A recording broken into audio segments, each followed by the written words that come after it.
Alright, Diablo players, so let's talk about it. What's going on with the game as of right now? We've kind of had a little bit of an area where I would say it's a little bit dry. People want to talk about Diablo and or play the game, but there isn't anything going on, so I wanted to go ahead and check out what is actually going on right now in the Diablo communities and what are people actually interested in and maybe learning, or if you're still playing the game, let's go ahead and go over some stuff that maybe we can actually help out with. So, I want to go ahead and actually start off with the top. This is the one that has the most upvotes right now, and it's basically talking about the new Chinese version of Diablo. And why is the Chinese version important with the game? Well, sometimes for some games when they release in different regions, you get brand new content. Now, sometimes the content is reworked for their demographic and or their special skins that are only available in that region or some sort of event, or again, the games sometimes are different in different regions depending on the model, like as in if there is a free-to-play version of the game versus a paid version of the game, sometimes this happens in different regions. But one thing to take note of is this is actually a world boss, and you might be thinking, wow, is there a giant golem world boss? The answer is technically yes, but also it's a reskin of another enemy in the game. And the reason why is a bunch of stuff is censored and changed to fit a different demographic. In this case, in the Chinese market, they cannot have, I believe, skeletons and blood. So there's going to be a lot of differences in the game, not just with, let's say, like this enemy that cannot be a giant skeleton boss, right? There's also the blood bishop, but there's going to be a lot of other new monsters. Now, more likely they're going to change up the way some visuals look, but it's essentially going to be the same game with that aspect. However, again, depending on the business model, some buffs may exist, some nerfs, some special potions for extra drops, or certain other things may exist in that version of the game. And that's actually coming out quite soon. So we'll wait and see what actually happens with these special items and or differences. If the Chinese version of Diablo is way different, and you know, it could be way different, I'll give you guys a rundown and I'll show you guys what that actually looks like, if we have to get a VPN or something to play it over there, and we'll see if the game is actually different. So I'm actually kind of excited to look towards this, and this is something that a lot of people are kind of talking about, but again, it happens to a lot of different games. Now, the next thing that we're going to be talking about, this actually got a lot of upvotes, is talking about Pez Radar actually leaving Blizzard. So we did lose a key member of the Diablo 4 team, which is Pez Radar. He was actually very helpful with specifically relaying a bunch of the news. Now, some of us Diablo partners get certain news and stuff that we cannot share because it's under NDA. However, if he tweets out about it, it lets us content creators make videos and give you guys the info, and or if you guys followed him on Twitter, you were able to basically check out what he would mention. And some of these are actually pretty big. So one of the more recent things that I felt like was relevant with this is he actually was talking about new changes to the skill tree. That is big. And even though there wasn't any concrete like screenshots or ideas in terms of what is actually being changed in the newest update for the skill tree, just knowing that that is something that's in the pipeline is exciting for content creators as well as you guys, the players, so you guys can get excited about like, okay, you know, I feel like the skill tree in Diablo 4, which I personally think that Diablo 4 skill tree needs a lot of work, as in there's not too much variety. They were talking about basically just you have two options, right, for the skill tree, and there's going to be some changes, and that's really cool that he was able to basically say that even though it's small, it's something to at least look forward to with the game. But that's essentially what he does, well, what he did do, and he will be leaving actually quite soon. However, we didn't get an announcement of who is replacing him, if we are even getting a replacement, but he is a member that kind of relayed the information and kind of organized some of the stuff. If you guys seen some of the campfire chats, you probably have seen Pez Radar, aka Adam.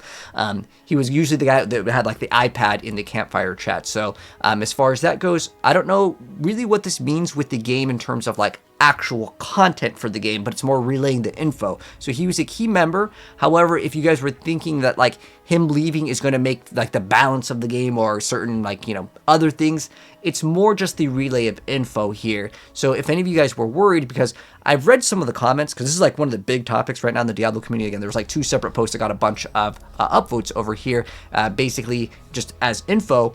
That if he's leaving, you know, some people were like, well, I'm so glad that we're going to get new changes to Diablo. To be honest, I don't think we're getting massive changes because of this person leaving, but it actually was very helpful for him to basically show that information and relay that information. So he basically, again, it's information that we were able to get from him, not necessarily him doing the class balance changes or any sort of like end game and new mechanics. That's not really his department. So if you guys had that mindset of we're going to get something brand new, that's not his, again, role in the Diablo 4 team.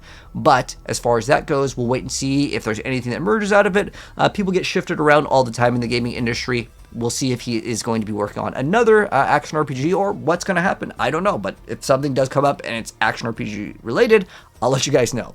But the next thing I wanted to briefly talk about is the Leapquake Barb in Season 11, because we're talking about like what are people talking about in the Diablo community right now. This was a really cool build, by the way. So here's some gameplay of it. I'll make it a little bit larger so you guys can see it. Basically, this was going to be one of the best builds in Season 11 for farming because the Sorc got some nerfs with the teleport not letting us basically infinitely teleport. They did say that they were going to do something with the Oculus, so maybe we can still do it with Oculus, but if you run Oculus, you lose like a huge amount of DPS. This was looking like to be one of the top tier builds. However, if you scroll down, there's someone that talks about this. There was an interview with Rob that talked about the nerfs to this build, and yeah, it's going to be getting nerfed. There was something mentioned in a developer live stream that was talking about that it was doing way more than even the Sorc, and then they were gonna like look at it. There's a mention of the Sorc. Let me go find the exact like wording over here. So they said that it was blowing even teleport Sorc out of the water, so we'll do something with that. So more than likely that means that it's no longer going to work. The fun is detected. The fun police have to go ahead and slow us down. That's the reality. They say that they're not the fun police, but if they ruin the Leapquake Barb, you know, maybe the Dance of Knives Rogue will be one of the top tier things for speed. But they also mentioned they're not deleting doors, and doors were the biggest thing that stopped the Dance of Knives Rogue from being like really fast, because that build, honestly, it goes really fast, but the problem is you go to the door and you have to stop and you got to re-snapshot your stuff. That's the reality of it. Even though they say they don't want snapshots, you have to snapshot it in view in order for that build to be even relevant. And even though that build did do a pit 150, that was with a bug. So the new one will probably do like pit 70. So it's not even like highest pit push build, and it's not even best speed farm because doors still exist. So I'm not sure what's going to be the fastest build. Spiritborn is actually quite fast with some of the mobility, but we'll wait and see what becomes like the fastest build. But I just wanted to let you guys know, because I didn't cover it in a video, but I want to let you guys know, if you guys were interested in playing the Barbarian with the Leapquake variant, or just Leap in general, because you can also do damage with that, that it is not going to be like an insanely good speed farming build. Barb is also taking some more nerfs with like Melted Heart of Selig with a Hoda. We'll wait and see how good it is. It'll still probably be decent. And next up, I want to go over some of the questions that a lot of people had, because I felt like if these were relevant and people were upvoting them, maybe you guys can get some help over here, because I'm going to basically explain some of these things. So this person asking, is Bartok the best source to farm Chaos Armors from? So the best sources to farm Chaos Armors are going to be 100% doing the seasonal bounty, like bounty board. That thing is excellent for that, as well as, again, doing the Infernal Hordes, Chaos Rifts. Those are all great to get like that warp, and then you can use the warp to get scrolls and then open up those chests at the very end by turning your currency in. And then this person's saying that runes are way too hard to find these days, and I absolutely agree. Getting 6 copies to get that mythic, and well, it takes a very long time to actually acquire. If you don't want to engage in like, you know, trading, the best bet is to use those tributes. That is a great way, and also doing any of the Exalted or Tormented bosses on Tormented 4. Those have a very high chance to drop the runes as well. In the Undercity, there's also, again, the tributes. That's excellent. But I actually have a video guide, in case any of you guys were wondering what's the best way to farm X, Y, and Z. I do have a video guide on this. If you just type in like, you know, Season 10, best way to farm everything, this will cover everything. If you're like, I want to do XP, I got a pit calculator that will help you out. If you were like, I want to get Forgotten Souls, if I want to get gems, gold, warp, mythics, Chaos Armor. Again, the bounty board is an excellent way for you guys to get it, as well as doing the Infernal Hordes. That's pretty much the best way to get the brand new Chaos Armors. The next thing that I want to talk about that actually brought up some sort of discussion over here is that why is Diablo 4 great and terrible at the same time, in my opinion. So this is obviously in his opinion, but I think that it really has to do with a lot of the in-game systems that they consistently rework. I love Diablo 4, and there are also elements that I really dislike with Diablo 4. Some of the stuff I have no idea why they keep on changing, like the resistances and like the balance is so just far in between seasons. And I think the reason why Diablo has this reputation of, wow, it's awesome, and then it's like, what the heck's going on with the next season? Like, For example, if you guys have played, Season 10 is an excellent season. I think Season 10 is amazing. And then we go to a Season 11 where everyone is complaining like, why are you nerfing us again? Why are you reworking all these things that we didn't really ask for? And the reason why I feel like Diablo is like this, if you guys didn't know, there are 2 different divisions that are working on Diablo at the same time. One does the odd seasons, one does the even seasons. And, you know, sometimes people like one season more than the other, but that's why you really feel like this push and pull. And I like the idea that there's 2 different divisions working on a game. That way it feels refreshing. But sometimes when certain things don't align or you get like a kind of a season that feels bad, you really feel that like, dude, I'm done with Diablo. I've definitely felt that way too. I'm just like, dude, I'm over this season. There's like not enough content. And as a content creator, that sucks. Or even as a player that like, this might be your favorite video game and you're like, I love this build. And then Blizzard's like, you know what? No more fun. This build is absolutely nerf. And a lot of times this whole like great and terrible comes down to nerfs, and sometimes what's happening with the game is that it's specifically the balance is done in a way where they're fixing bugs, which is a good thing, but that also completely deletes builds out of the game. Like, for example, bow lightning hasn't been relevant in a really long time. Since Season 2's bug fix, no one really wants to play it. Season 10 comes around, now it's like great, and people are like, man, I love bow lightning, it's great to return. And then in Season 11, well, bow lightning is going to be terrible again because you don't have the stacking of core skills to really make it shine. So that's kind of the reason why I personally feel like it's in such a whack balance. But the person was also talking about Vessel of Hatred, with specifically like the story goes. As far as that goes, I won't go too far into the story, but it really kind of needed a closure. And there's always that meme of like, why doesn't Diablo 4 have Diablo? And you know, that is definitely a relevant thing. But as far as like the cost of the expansion goes, I feel like a lot of people, I've seen this and I actually kind of feel disconnected with this. So a lot of people are saying that the game is like either pay to win at one point. When the Spiritborn first came out, let's be real, in Season 6 over here, Spiritborn was like super Omega S tier, and if you played anything else, it just simply didn't do damage. That was the reality of it, because the class had so many different bugs with the double dipping of the Jaguar for a very, very long time. So I think that when the new class was really, really powerful, some people definitely felt like that was pay to win. And I genuinely don't think that that was Blizzard's goal with the design of the new expansion. And they did later fix some of the double dipping with the skills in the Spiritborn. Again, it was just a really, really strong class. But I also look at it from the viewpoint of the other Diablo expansions, not counting Hellfire. Hellfire was a completely different group that made it was Sierra.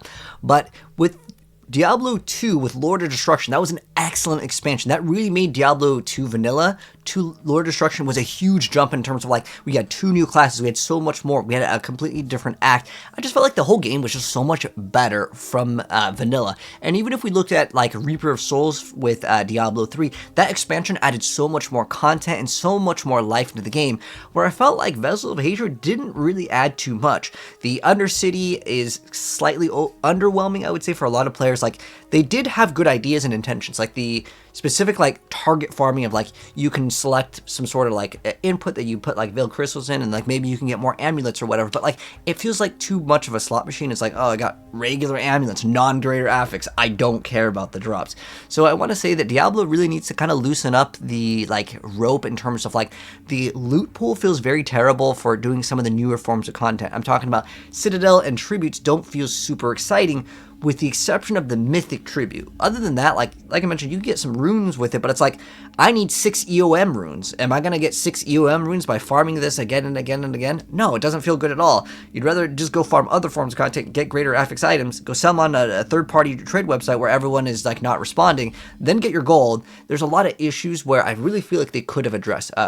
For starters, a loot filter would have been great in Vessel of Hatred. Like a loot filter, which is something that players have been asking for a very long time. A loot filter, as well as an in-game trade system that's better than just spamming the trade channel, right? Where like you can actually just go and say, I got this item, I want this amount of gold for it. You just do the exchange, and then you can get your items. We see this in Path of Exile. They added that asynchronous trade. That was one of the greatest features for the game. So players can play the game, and even if they don't get their drop, they get Chaos Orbs or some sort of gold and currency, and then you could eventually just grind out what item that you want. I think that that's a really big issue with the games in terms of its like life cycle, in terms of how long do I want to play this game if I'm not going to realistically get an upgrade. I think that's a very big issue in the game.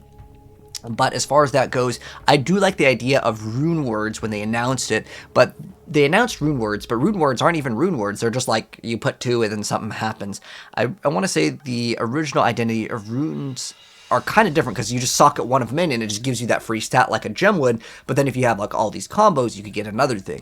I think their thought process was like Diablo players are just too dumb, and I don't think that Diablo players are really dumb. I'm sure there are a lot of players in any video game, to be fair, there are dumb players, but I don't think that we are beyond the concept of putting in 5 of them and keeping it true. You could have called them something else. You could have called them like rune something, rune combos, but not rune words. I think that when you announce something that's very, very similar to a system that people loved in a previous version of the game, you better make it like 99% the same. And like, while there is like an active and another thing, it just doesn't make sense compared to the original rune words that were introduced into Diablo 2. So I think that announcing anything from Diablo 2 makes people excited, and then it's like, well, what the heck, you didn't copy it right? So I think that that's some of the issues with the game, but I think overall it's just kind of fatigue of like not seeing enough innovation in the end game in the game. We're still like 10 seasons in, and while we did have the pit, which was an excellent introduction, and the infernal hordes, these were added in a long time ago, and I want to say that we need some more forms of other content, but we could talk about what we need for a really long time. But I'm curious to know if you guys feel like Diablo does a lot of things good and bad, and what are those key things. So I mentioned a bunch of things that I kind of complain about, but I will say the one thing that keeps Diablo 4 good is at least Blizzard is actively changing the game and trying a bunch of different things. It's better than doing nothing. But I think a lot of the times it would have been much better if you took any sort of content creators and just asked them, what forms of new endgame content could you just add in the game? I'm not saying for the streamers to make and balance the game around what they want, but just add stuff that would keep people entertained for an extended period of time throughout the life cycle of the game. And I think the people that play this game like 30 hours a day can really tell you good info on what would make the game enjoyable to spend 8 hours a day consistently playing this game. And not every game has to be played for that length, but one issue that I see with Diablo is even for the casual base, you can play Diablo for a week and you're pretty much maxed out, and there really isn't too much new things to do in a new season, especially in Season 11.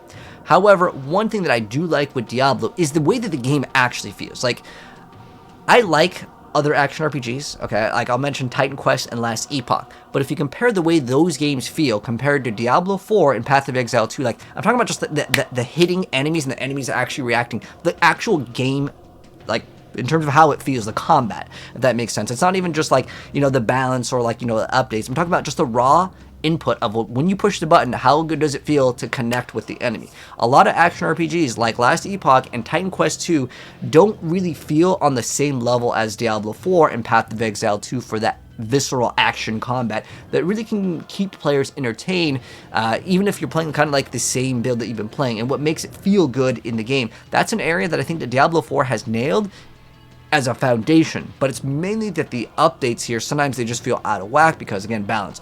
Anyways, I can go on about this for a long time, but another thing I was thinking about that a lot of people were talking about is like, Chaos Armors are awesome, I'm going to be super sad, and I'm quitting when Season 11 rolls around. I think this person is saying exactly how I feel about it. They're so awesome, I really want them to stay around, and so, this person's talking about different ways to farm them. Unfortunately, they're just going to go all the way. I don't think they're going to be like, guys, we're going to make an update, Season 10, we're going to make it so you can craft them. I think that would be a great addition, but one other huge improvement to the game would be to be able to just keep the Chaos Armors in Eternal. I think it's really dumb, and let me know, guys, how you feel about this, because I was actually looking at someone else talking about the progression and Eternal here.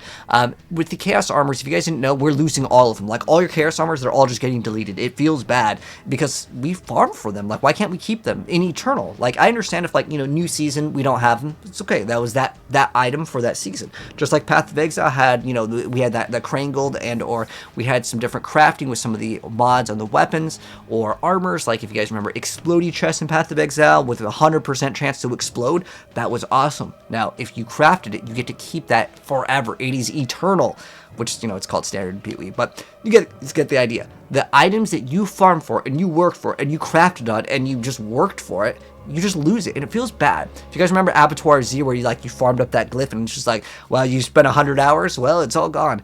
I don't really like that idea. Let Eternal be Eternal, and let us keep all of our Chaos Armors.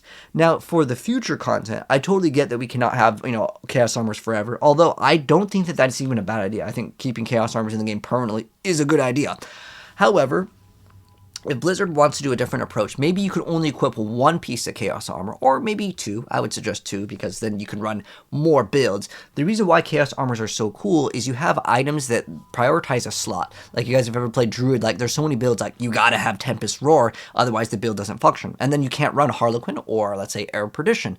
But now, with the Chaos Armors, you can run both. And I like that idea, because it actually opens up the doors for way more builds. So, let me know, guys, how you feel about Chaos Armors and the Eternal Realm. Do you guys think Eternal should keep all the items? Personally, for me, yes, it's Eternal. Keep everything. It makes sense. I don't get why Eternal always gets the short end of the stick when it comes to like balancing and like nerfing.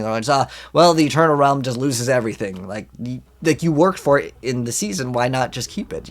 And I kind of understand you can't keep all the seasonal powers. As much as I like the seasonal powers with the Season of Chaos, yeah, I understand why we can't keep those, because that would probably break the game if we just kept in every single seasonal power. Even though we did farm up the reputation, I just don't like losing out on my Chaos Armor. I feel like that's going to feel very bad, because so many builds are like 3, 4, 5 even Chaos Armor pieces deep, and you go to Eternal and you're like, oh, you just lose everything. It just doesn't feel good, especially from a newer player's perspective. Be like, dude, I just farmed up that, and what do you mean it's deleted in the new season? Yeah, that's how it works, man. Anyways, so yeah, let me know, guys, how you feel about that as far as the subject. But that's what I wanted to talk about in this video, as well as get some discussion going, as I really want to make more Diablo videos. It's just kind of in a dry area, so I thought I'd bring up some of these different subjects for us to go ahead and discuss.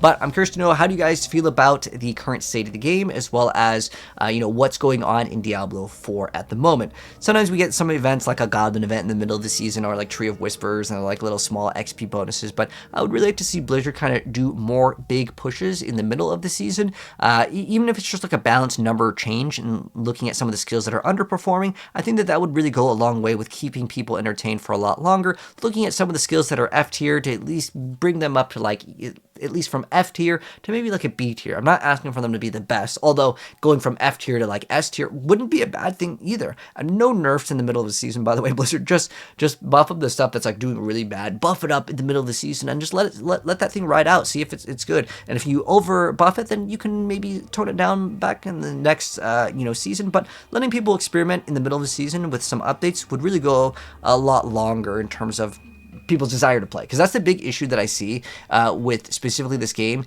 is that like you really can't keep players around long enough in Diablo, and I think that's the biggest issue. Whereas like Diablo 2, I don't know, I felt like I could play Diablo 2 a lot longer than Diablo 3 and 4 in terms of like how long I could play it in the middle of like a ladder reset. But anyways, you guys can let me know how you feel about any of the things, and if there's any other topics that you would like me to discuss, let me know down below, as I want to make some more videos. But I know I've been playing other games more recently, like Where It Wins Me, Call of Duty, Marvel Rivals just got a new season. There's a lot of games to play, and that's okay. I think it's okay to go ahead and dip into other games, but I do want to make more Diablo stuff, don't get me wrong. But I see it sometimes in the comments where like, do you have played Diablo in like a week? Are you done with the game? Sometimes there's a little bit of a dry season. Path of Exile, Diablo, like when it's like, the first few weeks of a season, it's hot, and then like, towards the end, it dies down, and then it goes back up. This is just kind of like the waves of like, new seasons in video games. But anyways, that's my 2 cents on like kind of what's going on, and thanks for tuning in. I'll catch you guys on the next video. And let me know again if you want me to talk about anything Diablo related. Peace out.